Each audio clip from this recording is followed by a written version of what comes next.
My grandson, with a worried expression, approached me. Mom is cold, so I need to warm her up.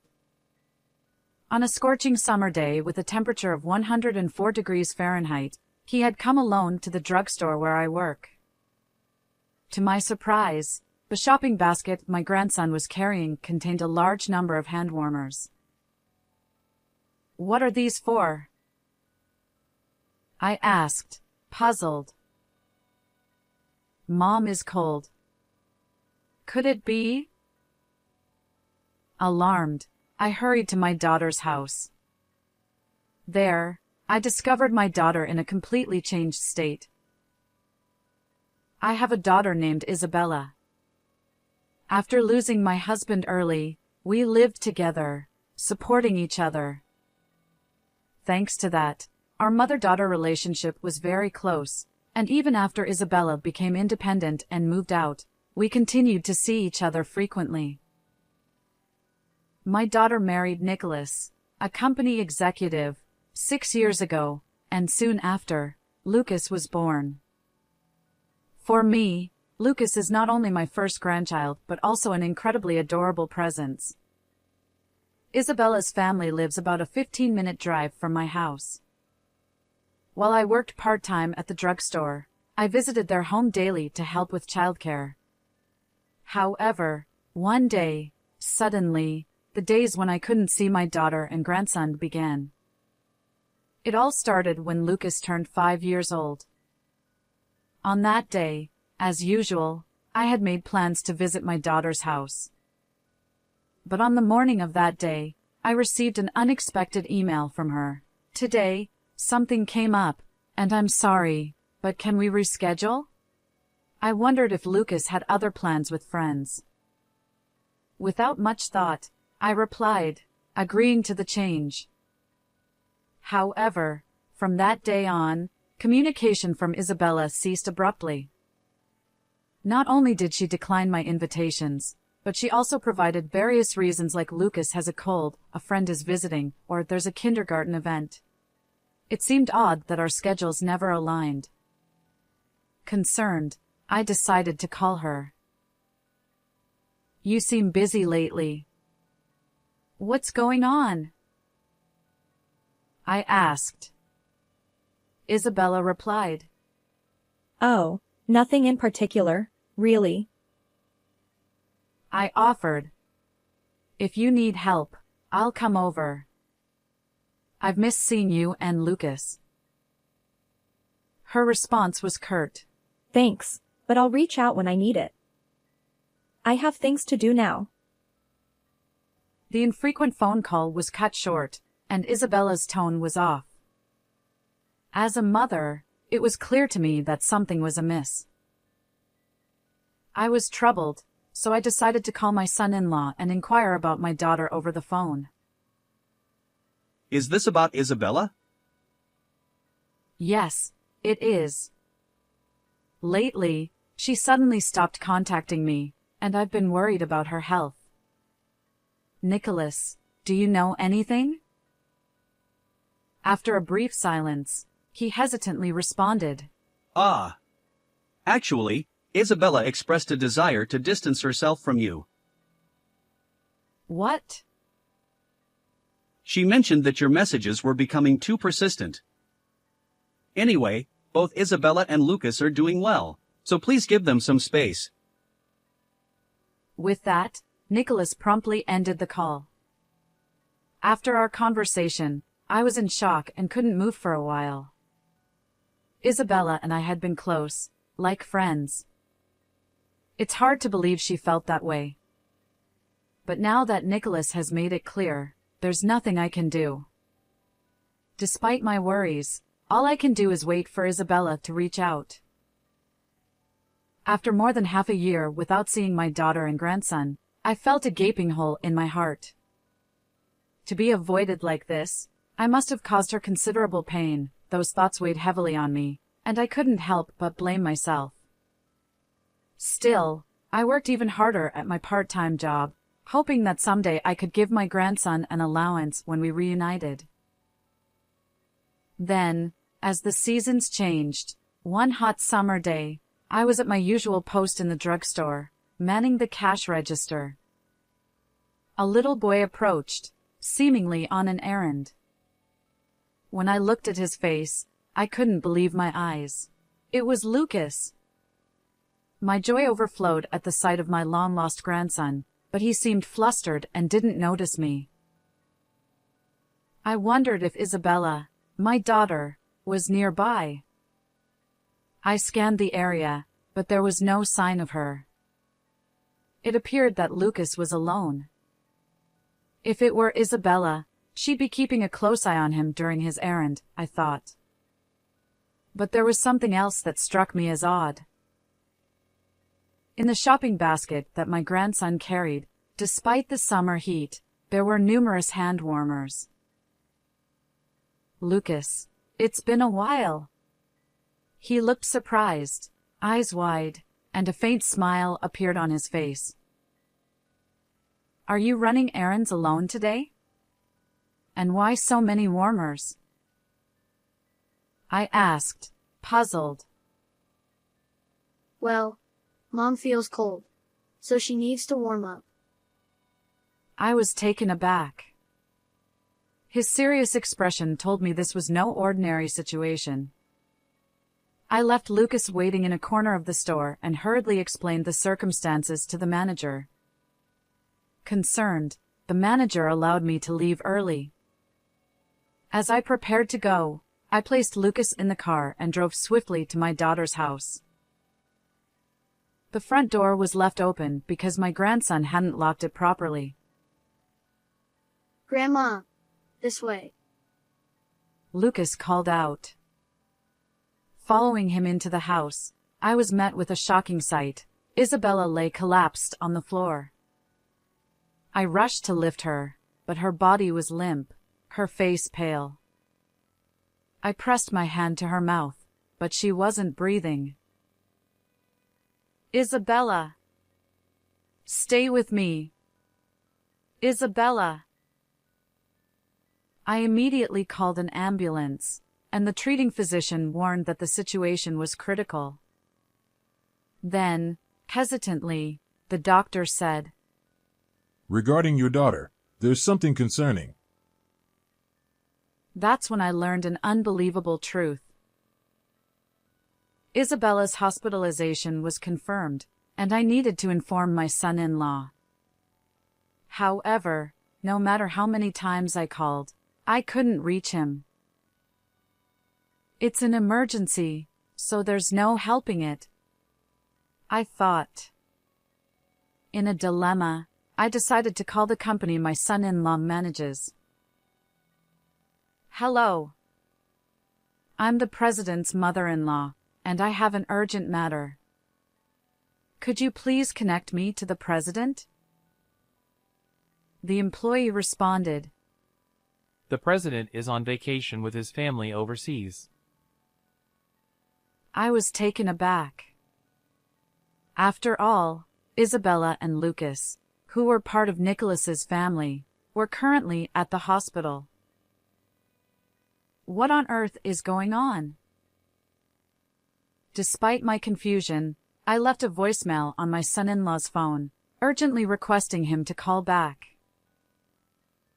Finally, the next day, Nicholas returned my call. Nicholas! Isabella collapsed at home and is currently unconscious in the hospital. His surprised tone echoed through the phone. When I urged him to come to the hospital, he hesitated. I'm currently on a business trip abroad, so I can't return immediately. A business trip? But the company staff said it was a family vacation. I felt suspicious of his contradictory statement. However, I didn't press the issue and simply asked him to hurry back. Then I hung up, ready to rush to Isabella's side. My son-in-law returned from abroad and arrived at the hospital 5 days later. As soon as he saw my face, Nicholas urgently asked, Is Isabella still alive? His choice of words, whether she was still alive, struck me. Not whether she was okay, but whether she was alive. "Let's go to her room," I said, leading him to my daughter's bedside. There, Isabella lay peacefully with her eyes closed. Nicholas rushed to her bed, covering his face with both hands, shoulders shaking as he burst into tears. His grief mirrored that of a bereaved husband. However, as he opened the door and glimpsed my daughter, I noticed a faint change in his expression. Unaware of my gaze, Nicholas, after shedding tears, quietly spoke. Isabella had been unwell recently. I urged her to see a doctor, but she didn't go, and now this. "No, it wasn't due to illness," I replied. Nicholas seemed taken aback. "Oh, I see." When I found Isabella, she was covered in bruises. My words stiffened his expression. Then it must have been a break-in during my absence. It has to be. Despite his agitation, Nicholas desperately clung to the idea that a burglar caused my daughter's death. However, when I pointed out that the house showed no signs of a break-in, he still seemed poised to say something. That's when I decided to confront him directly.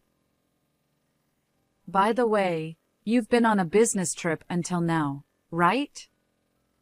But when I asked your company, they said you were on a family vacation. What on earth is going on?"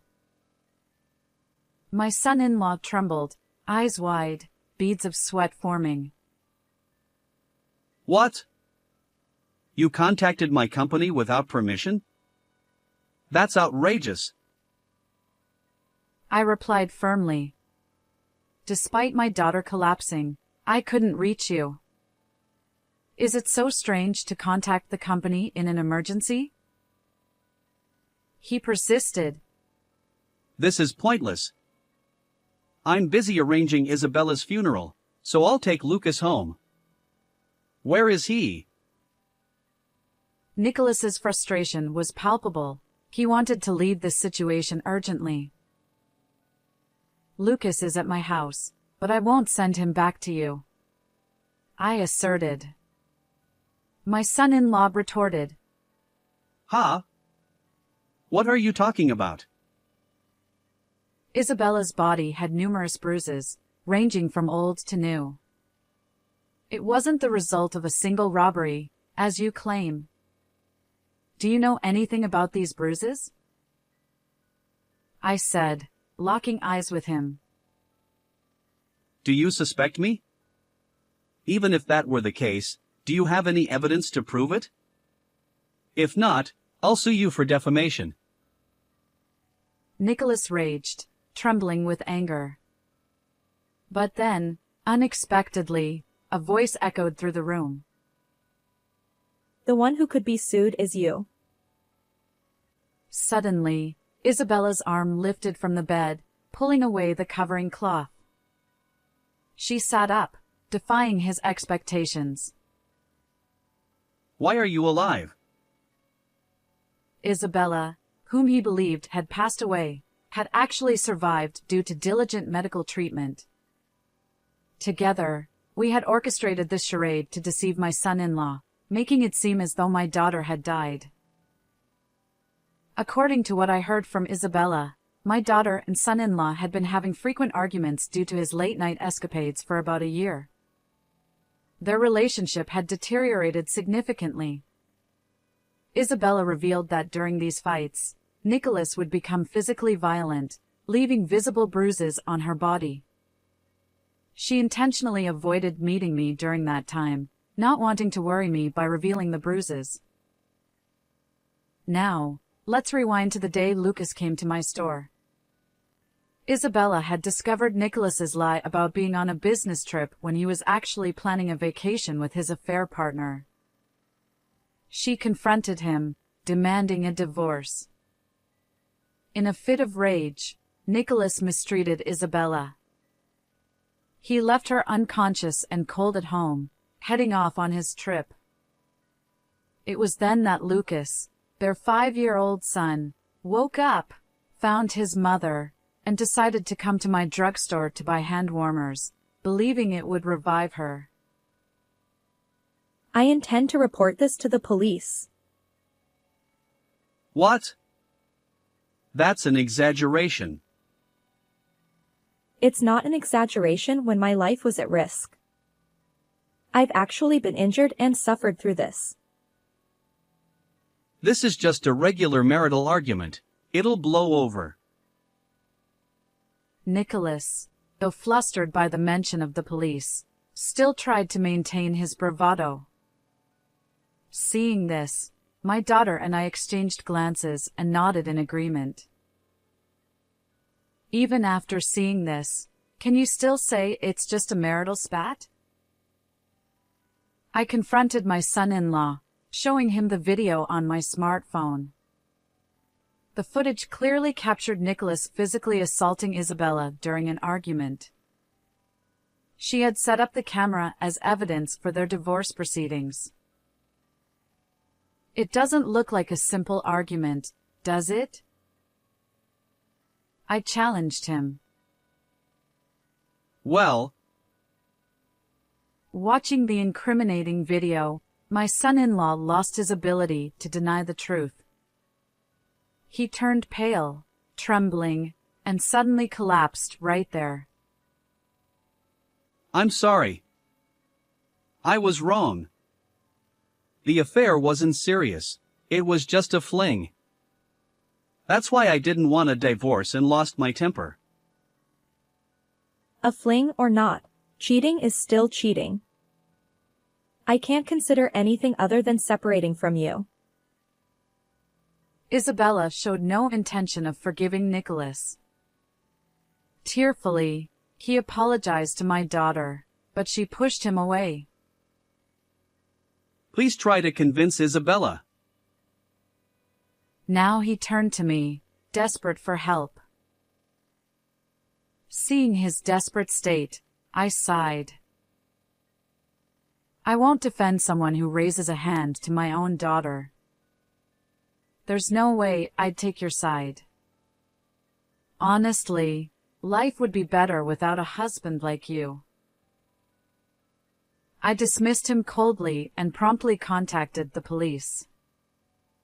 When the officers arrived, Nicholas was tearfully taken away. Subsequently, my daughter's testimony and the incriminating video led to his conviction. As a company president, Nicholas's arrest triggered a corporate takeover, and he lost his job. My daughter divorced him, claiming $30,000 for medical expenses and emotional distress, along with $45,000 in child support. She also demanded $13,000 from his affair partner. Nicholas used the remaining funds from selling the company to pay my daughter, leaving himself penniless. My daughter was eventually discharged from the hospital, and now we live peacefully as a family of 3, myself, my daughter, and Lucas. We've returned to enjoying our time together, just like before. I'll continue to watch over my beloved daughter and grandson. How did you find this story? Don't forget to subscribe to our channel. Until next time.